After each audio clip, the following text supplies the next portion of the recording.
Hey, what's up, jelly beans? My name's Megan Kerstetter, and welcome to my art channel. Today I'm going to be working digitally, and I'm going to be working on a piece for St. Patrick's Day, because I haven't done a piece of artwork in a while for the YouTube channel, or I've just been trying to make a reservoir of multiple videos to post up. But I was getting impatient, so I decided I was going to hurry up and get this image done in less than a week and get it to the YouTube channel for you guys. And then starting next week, we should be having regular updates. Hang in there, you can do it. I keep trying to get my inner dialogue to say. So anyway, back to the image. You guys can see I started off with a really rough sketch and then just kept building off of that rough sketch multiple times because that's how I work. I just work really general with the idea of what I want, and then I refine it over and over and over again until I get a sketch that I'm pleased with. I have noticed something about myself that I will finish certain parts of a picture that I know how to finish before I'll do others. Basically hands. Let's just be real, guys. Hands I usually draw last. Who else only draws hands last? Okay, wait. A lot of us do. Even though I'm more of I don't want to call myself a senior artist because I'm not. I still consider myself a beginner, although I've been doing this for more than 10 years now. Anyway, I just noticed that I will finish and do the things that I really like to do first, and then I'll leave the things I don't like to do until the end. Basically hands and other things that are kind of difficult, like these curls, for instance. It took me a while to figure out how to draw curly hair. I'm still on a mission, guys. I am on a mission to figure out how to draw curly hair, and I am very slowly progressing, as you can see with this picture. But anyway, most of the time I will finish a character's face, and then I'll start to work on their body, and then I will begrudgingly go in and start sketching out hands, the more refined version of hands. But this time, I did the same thing, actually, but I went in before I even started inking, which don't do that. Don't ink your drawing if you only half think you understand a piece of it, because I have been notorious for that. Just working on one part or working on an image, saying, I'm ready to go and ink in my image now. It's done, it's good, and I'm really not. And I have to go back in under my inks or turn them off, because you're in Photoshop, and then redraw whatever I have messed up or I don't like. But this time I made sure that I got a reference for hands, or a hand reference that I modeled up in Clip Studio Paint. And I found a pose for the 3D model's hand that was in their library, and I drew from there, and that helped me out so much. Also, just remembering by looking at my own fingers and stuff, how does this work, which way can they bend, that kind of thing did play into it. I think if I had taken an actual piece of photo reference, that too would have been very helpful. But I just really like to use 3D models, and that allows me to place characters exactly where I want them to be in a 3D space. Also, another note on this image, I guess I decided I was going to ink with green. I never do this, but this time, since it was St. Patrick's Day, or it is going to be St. Patrick's Day, I wanted to really be in the mood of the season, so I decided I was going to do the entire ink drawing in green, but I did end up changing it over to black later on.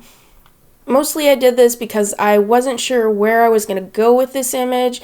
At first I thought I was going to work in Photoshop, and then I thought, well, maybe I'll print it and try painting it.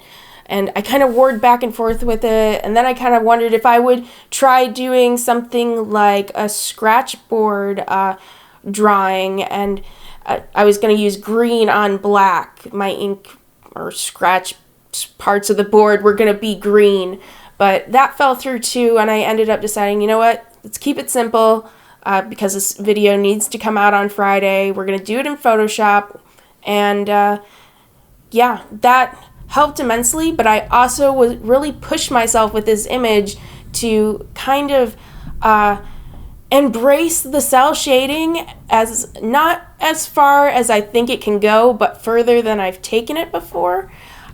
Really trying to get the shapes of things and indicate them with one layer of shadow, because I didn't want to go in there with multiple ones. I just wanted to be able to say, this is the basic shape of the shadows, and then everything else is like, when you see it, you instinctually know this is connecting to whatever part of the picture is. Like, that curl is a part of that shape, or so on and so on.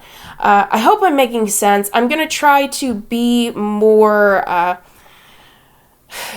what's the word for when you want to talk and make sense?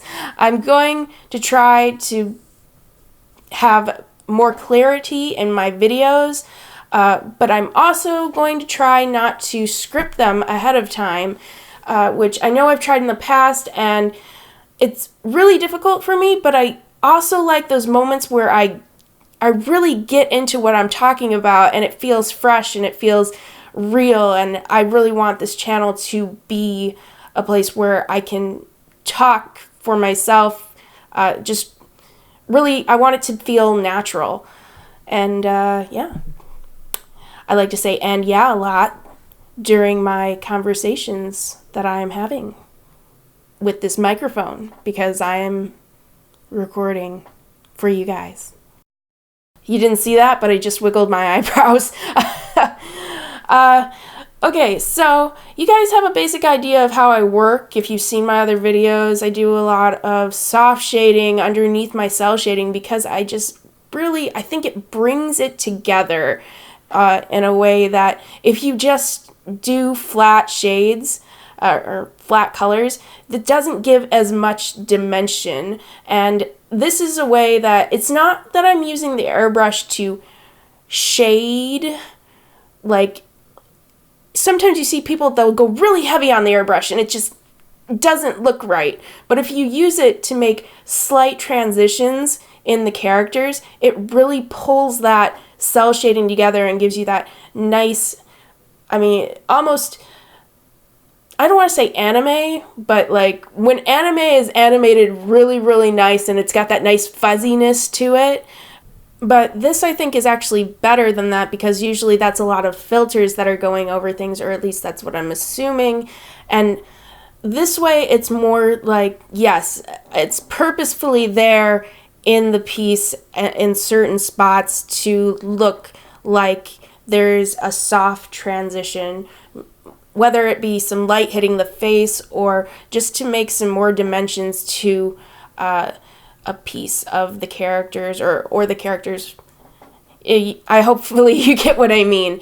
Actually, this technique is something that I've always admired in artists, and some of my favorite artists that do similar work are Crystal Yates, who made the webcomic Earth Song. Then there's Sarah Ellerton, I think is how you say her name. She did The Phoenix Requiem, and I think it's called Dreamless, but The Phoenix Requiem, Dreamless, and the very first webcomic she made, wow, what was that webcomic called? I guess I'll get back to it. There's also Neon Dragon. She has had similar works like that, where she uses a lot of these soft transitions. And then one of my favorite artists ever, her name is, I believe it's Samantha Witten. She did a lot of the character work on Strays, as far as I know. Strays is a webcomic that ended, I think, back in 2016. But, oh goodness, is that art that is beautiful. And yes, I'm just gushing over here, but these are the people that inspired me to use this kind of style. And on that note, I love this style, but I also feel like I needed to push it even more than I usually do, because sometimes I will go, okay, keep it as simple as possible, but I felt like maybe I'm losing myself when I'm doing that, because I don't want to copy these other artists. I don't want to do a style exactly like theirs. I want to find how far I can push my art style. And sometimes I feel like that gets lost because I idealize so many other artists, and I'm not bad at copying art styles. I mean, you can see in my other videos, I've drawn a bunch of different characters and have gotten them, if not exactly the same, then pretty close to their original source material. But with this image, I started off really trying to be and do art that was similar to these artists that were influencing me. And by the end of it, I still like the image. I really love this image. It's just, I feel like I might be losing a part of myself that I need to find again, or sometimes I don't really feel like I've found it quite yet. And maybe that's going to be my journey this year, is really nailing down my art style. That was a long tangent. Oh, hey, look, you guys can see me trying to sign my name a million times. That went by really fast, though, because this is a speed paint or art. I hope you guys enjoyed watching this video. Sorry if I went on some tangents.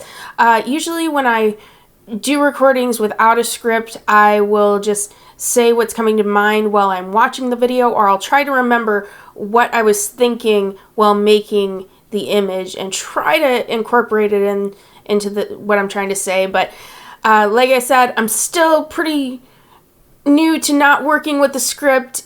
This can sometimes cause me to stumble, but I'm hoping the more videos that I do, the better the better I will get at presenting the content that I want. So anyway, thank you guys so much for watching this video. Thank you to everyone who has subscribed to me, liked my videos, just taking the time to visit my channel. I really do appreciate it. If you guys like this image, I'll be providing a link to a coloring page below if you are interested in coloring it. If you do, please tag me so that I can see your work. And yeah, I really do appreciate all you guys' support. Oh yeah, and if you guys are interested in seeing images like this as prints in the future, please let me know, because someone had mentioned it to me, and I just want my followers to know that I am open to going down that route. So anyway, thank you for watching. I can't wait to see you later. You're awesome, and I'll see you in the next video. Bye!